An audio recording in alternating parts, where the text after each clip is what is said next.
پاراستنی ئازادیە دموکراتیەکان بە چەسپاندن و پتەوکردنی بناغەی ڕژیمێکی دموکراتیکی ڕاستەقینە لە سەرانسەری ئێراندا زامنی ئەسلی پێشکەوتنی شۆڕش و وەدەستهێنانی مافەنەتەوایەتیەکانی هەموو گەلانی ئێرانە. بەپێ بوونی ڕژیمێکی دموکراتیکی ڕاستەقینە مافەکانی گەلی کورد دابین ناکرێت و بەبێ دابینکردنی مافی نەتەوایەتی گەلی کوردیش رژیم به معنای تواوی وشە دموکراتیک نابێت. ئەگەر دژمنانی شۆڕشی کورد پێیان وایە بە سازکردنی بەیتوباڵی جیاوازی خوازی دەتوانن گەلی کورد ناچار بکەن حاڵەتی دیفاعی بەخۆیەوە بگرێت و داوای مافەڕەوەکانی نەکا زۆر بەهەڵە چوو. ئێمە داوای مافی دیاریکردنی چارەنووسی خۆمان دەکەین و لە ڕێگای وەدەستهێنانی ئەو مافەشدا بە هەموو تواناوە تێدەکوژین. ئێمە دڵنیاین هیچ ڕێژیمێک لە ئێراندا ڕێژیمێکی بەڕاستی گەری ئەگەر نەتوانێت مەسەلەی نەتەوایەتی کە یەکێک لە گیر و گرفتە بنەرەتیەکانی وڵاتی ئێمەیە چارەسەر بکات. ڕاستیەکەی ئەوەیە کە لە ئێراندا گەلانی زۆر لێکراو زیاتر لە نیوەی دانیشتوانی وڵات پێک دێن. خوێندن بە زمانی زگماکی، پاراستن و پەرەپەیدانی فەرهەنگی نەتەوایەتی، لابردنی جیاوازیدانانی ئابووری و سیاسی و لە هەمووی گرنگتر دیاریکردنی چارەنووس بەدەستی خۆیان بەشێک لە مافەرەوەکانی ئەو گەلان. لابردنی سیستەمی نەتەوایەتی لەسەر ئەو گەلانە بە پێچەوانەی ئیدعای ژمارەیەک لە دژمنانی خەڵک خاندان بۆ جیابوونەوە نییە. بە پێچەوانە دابینکردنی یەکێتی ڕاستەقینەی ئەو گەلانە لە چوارچێوەی ئێرانیشی دموکراتیدا زامنی پاراستنی یەکێتی و سەربەخۆیی وڵاتە. مەسەلەی نەتەوایەتی لە ئێراندا هەیە و هیچ چەشنە خۆگێرکردنێک لە بایەخی ئەم کەم ناکاتەوە. بە پێچەوانە ڕێگا بۆ کەرێک لێوەرگرتنی دژمنانی ئازادی و سەربەخۆیی ئێران خۆش دەکات.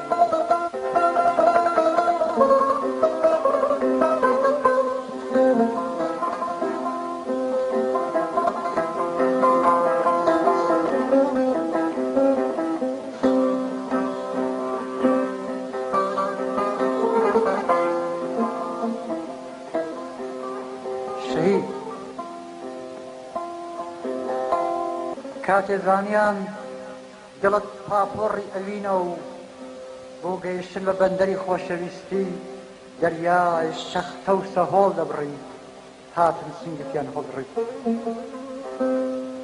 کاتێزانیان دڵت پاپۆڕی ئەوینە و بۆ گەیشتن بە بەندەری خۆشەویستی دەریای شەختە و سەهۆڵ دەبڕی هاتن سنگتیان هەڵڕی.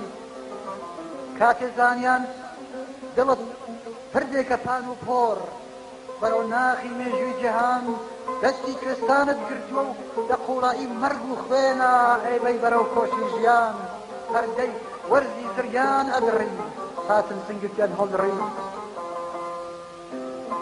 کاتێزانیان وەرکانە دامرکاوەکانە فرۆشێنی بوومە لەرزە خنکاوەکان لە ناو خوێن تا جوێنەوە نەخشەی جیهانە شێوێنی سنوورەکان لەژێر پێتا ئەتوێنەوە وەک بڵێسەی کڵپەی ئاگر لە ناو شەوە زەنگ ئاگری هاتن سنگتیان هەڵدڕی. کاتێزانیان ناوت بووە بە جوانترین وشەی ئەوین دڵارەکانە بزوێنی. کاتێزانیان ناوت بووە بە جوانترین وشەی ئەوین دڵارەکانە بزوێنی. دەنگت بووە بە چەپکە تیشک گۆمی شەوی شەوتکن و بێدەنگ دەشلەقێنی شانت داوە بە ژەرخەمی نیشتمانە و فرمێست لە چاو هەژار ئەسڕی هاتن سنگتیان هەڵدڕی. کاتێزانیان کوێستانت کردووە هێلانە و بە شمشاوی لولەی فەم دڵارەکان بۆ جێژوانی چیا ئەتڕی هاتن سنگتیان هەڵدڕی هاتن سنگتیان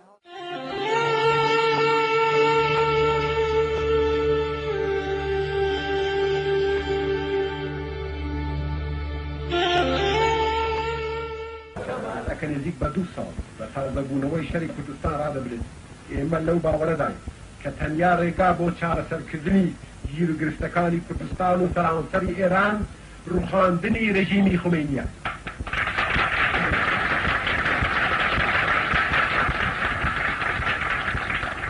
ڕژیمێک کە ڕێز بۆ هیچ کام لە قانون و ڕێ و شوێنەکانی نێونەتەوەیی دانانێت و ڕێگاش نادا کە هیچ هێزێکی سیاسی لە ئێراندا بیرروڕای خۆی لەسەر مەسەلە سیاسی و ئابوووریەکانی ئێران دەردەبرێت.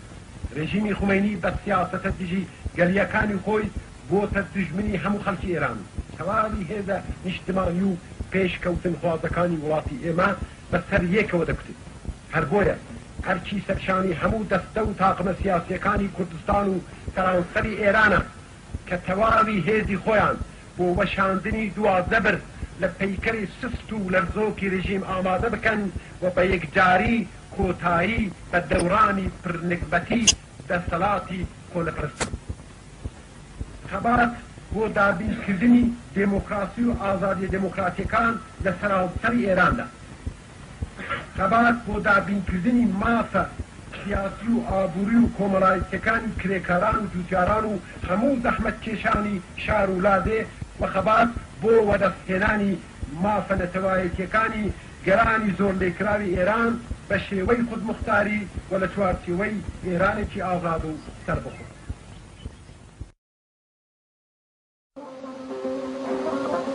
کۆترێسپی نامەی ئاشتی وڵاتێکی زامداری بۆ مێژوو ئەبرد. ڕاوچی هاتن لێو جامەیان بۆ ڕاگرت و دەست ڕێژیان کرد.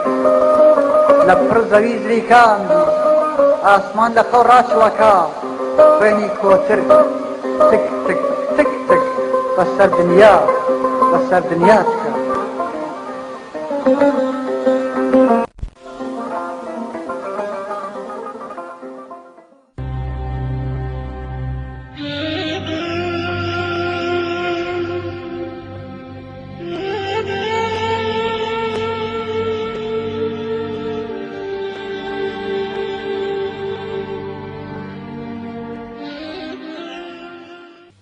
سیاسی دموکراتێک چۆنە؟ دموکرات ئیمانی بە ئەرکی مێژووی حیزبی دموکراتی کوردستانی ئێران هەیە و ئەو حیزبە بەڕێکخەر و ڕێنوێنی خەباتی خەڵکی کوردستان دەزانێت. دموکرات بەرنامە و پەیرۆی حیزبی دموکراتی کوردستانی قبوڵە و لە تێکۆشانی سیاسی خۆیدا لە سیاسەت و ڕێنوێنەکانی ئەو حیزبە پەیرۆی دەکات. ڕووبەرە و پێشبردننی ئەو سیاسەتە لە هیچ خەناکاریەک درێژی نییە.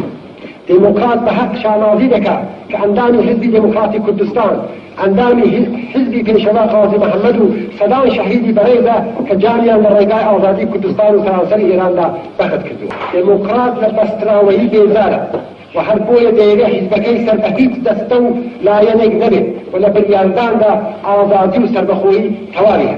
دموکرات لایەنگری ئازادی و دموکراسیە، پڕ بەدڵ باوەری بە دموکراسی هەیە و لە ڕەفتاری خۆیدا لەگەڵ هێزە سیاسیەکان و کۆمەڵانی خەڵک لەو ئەسلە پەیڕەوی دەکات. دموکرات بۆ لەمێنکردنی ستەمی نەتەوایەتی خەبات دەکات.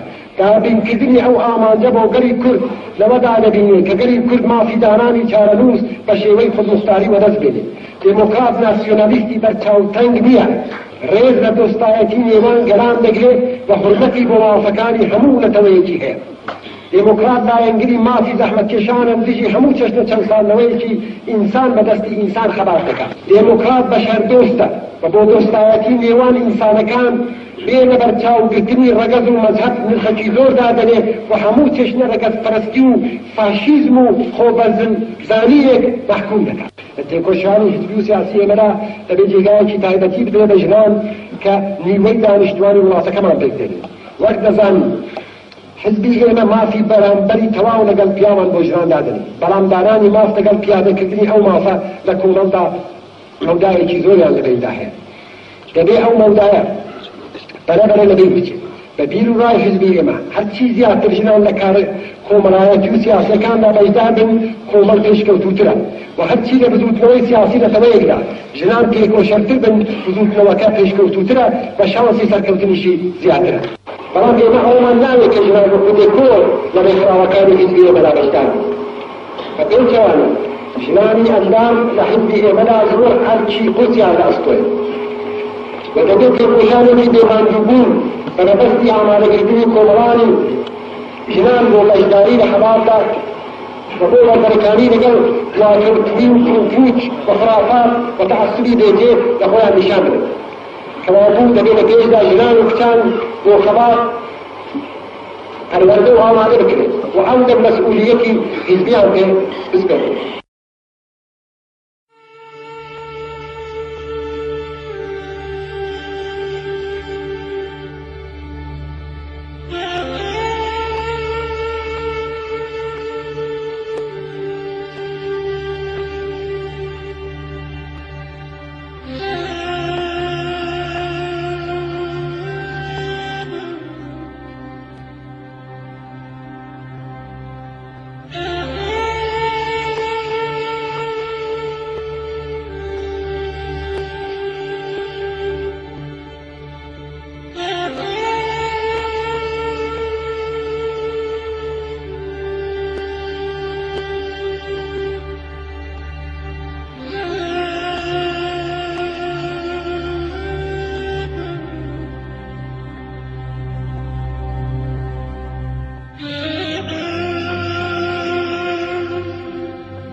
با ما مخالفت میکرد. یکی این که ما خواستار دموکراسی بودیم و او همون موقع اعلان کرد که دموکراسی چیزیست که از غرب وارد شده و قابل قبول نیست.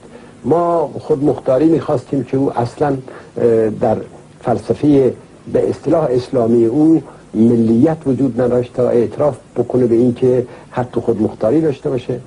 بعد ما مذهبمون هم سنی بود و در ضمن اسلحه هم به دست گرفته بودیم و حاضر نبودیم زیر بار به اصطلاح زور دولت مرکزی بریم. و بعد هم در مرداد ماه 1358 خمینی جنگ علنی و رسمی رو علیه ما راه انداخت و اعلان جهاد داد و من که خودم اون موقع به عنوان تنها نماینده لایق مجلس خبرگان انتخاب شده بودم و قرار شده بود برم در تهران در جلسه مجلس شرکت بکنم، همون شب یعنی قبل از اینکه من حرکت بکنم نمایندگان مجلس رو جمع کرد و همونجا به شخص من دشنام داد، ناسزا گفت و منو مفسد فی الارض خوند. شما میدونید که این در عرف خمینی معنیش اعدام بود. به همین جهت هم من دیگه به تهران نرفتم و به همین جهت از نوروز 1359 مجددا جنگ رو هم در شمال در منطقه ارومیه و هم در منطقه کامیاران دوباره